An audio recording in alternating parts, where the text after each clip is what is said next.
All right, and now I'm with Dan Greenwald, who is another very prominent Pittsburgh comic artist. Hello. Hi, Dan. Hi, Kristin.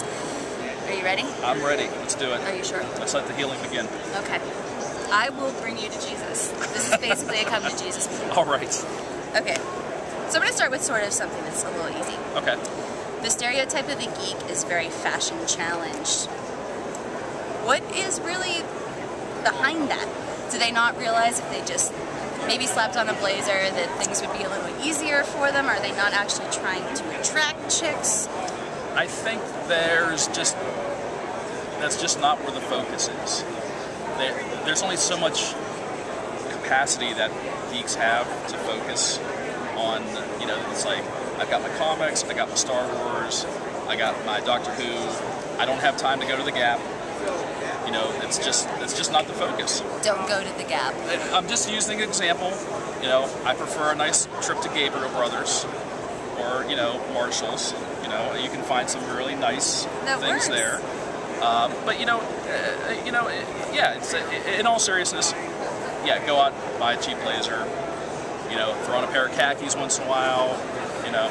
Because honestly, you can put the blazer over everything, guys. It's not even that hard. Just buy one blazer. You don't even have to change the blazer. You can put different t-shirts under one fucking blazer. Actually, wearing a blazer over a comic book t-shirt would be kind of cool. That's like hip, right? It is. Yeah. Yep. All right, number 2. Why do most females in comics have unrealistically large breasts? Wow.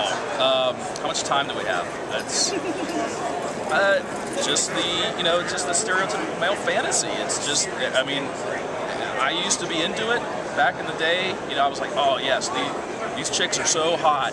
And now, as an older geek, I realized I'm like, I feel kind of dirty looking at some of this stuff. Well, do they not even think of the logistics of it? Like the fact that they definitely couldn't do cartwheels or like fight crime, really. Exactly. Like, you know, I mean, Wonder Woman is wearing like just, I don't even know what it is, but it's just like something that just covers like from her boobs to her belly button.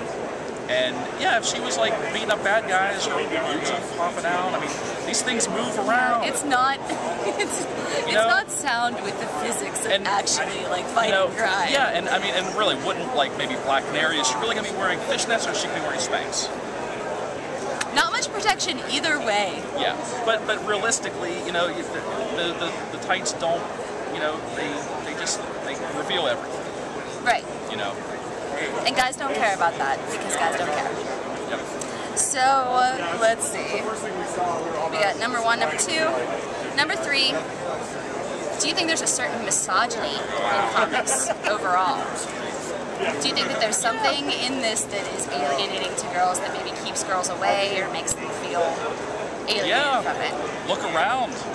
This is it. This is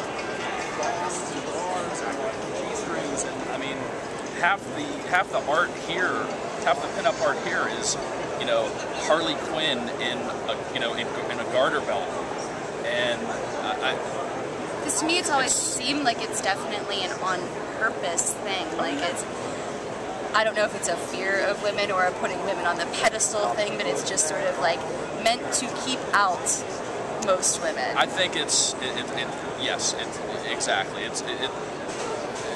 As much as comics are starting to, they want to embrace women, not in a creepy way, but in like, hey, come into, and in a creepy way, you know. I mean, I've noticed that in this show in particular, I've seen a lot more women walking around, like promoting comics, wearing comic book t-shirts, which is great, but I don't know if they're actually reading the comics that they're promoting, or that they're fans of, because if they were, they might not be fans of it. Right. Because I think when you actually do start reading things, which I promise I'm not going to mention Frank Miller a lot, but I'll mention him at least this one time, is that I think when you do start reading things, you start to get even more alienated. You think it's going to bring you in, and it doesn't bring you in. Frank Miller is like that uncle that you used to have, that he was really cool when you were like a teenager. He was like a genius when he was drunk on whiskey and you were like sitting by a fireplace, but then you start thinking about it and you're like, shit. As you get older and he starts telling you like Vietnam stories about how he like burned down a village, like, such a good explanation. You know, he's not really like, you start to like stay away from Uncle Frank. Right. Uncle Frank is really not, you know. start to dread family dinners that Uncle Frank's going to be. Sorry, Mom, I can't come to Thanksgiving if Uncle Frank's going to be there. He's just, he alienates my Asian wife, and it's just too much. I know. I can't help it. I just mentioned him. But I don't want to mention him too much because I'm going to get an email that's like, what's your problem, fucking woman? and that is the reaction. You're probably a whore anyway. Frank Miller, like you know, Frank Miller is like is so polarizing. People still love him, and then people still hate him. Okay, this next one doesn't have really a lot to do with comics, but we're just kind of trying to gauge what you know about what's going on outside of comics. Oh, okay. So, there's talk lately about a political war on women. Everything from contraception to weird times of like conceiving babies and when abortions are legal. Is it really fair for a majority male legislature to be making all of these decisions? No. No, I mean, I think to me that's just common sense, but common sense doesn't always prevail in these situations. So, you know, I'm very much, I'm not generally very political, but even I recognize that a lot of the legislature and a lot of the decision making going on is just boneheaded moves. Right. Because you wouldn't want me to tell you what you can do with your balls. Yeah. Don't tell me what kind of condoms to buy. Right. And don't tell me how to put them on. And don't tell me when I should put them on. Exactly. I'll put them on when I want to put them on. Maybe I will, maybe I won't. Maybe I'll have babies, maybe I won't. Maybe there'll be a bunch None of little Dan Greenwalds running around. And wouldn't that make the world a better place? You could just look next to you and be like, that kid looks like Dan Greenwald. Too far. Number 5. This is actually two-pronged. Well, you're a married man, so the first part doesn't really... But I wasn't always a married man. How long have you been a married man? 10 years. Okay, this doesn't apply to you. Okay. No, have you ever had a romance at a con? No.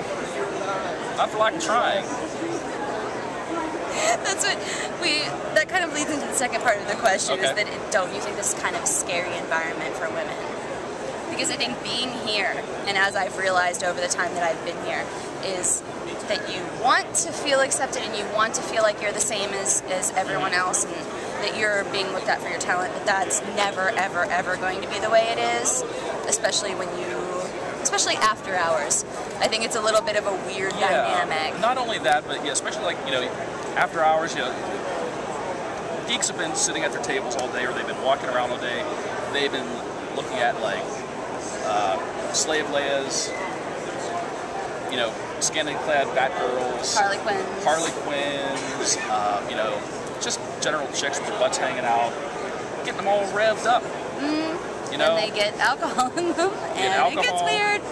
And next thing you know, they're throwing Jodie Foster on top of a pinball machine and The Accused. That's the second Accused reference today. Maybe that's not a good thing. Problematic. Maybe that's not a good. You know, because I think that's our barometer for like bad behavior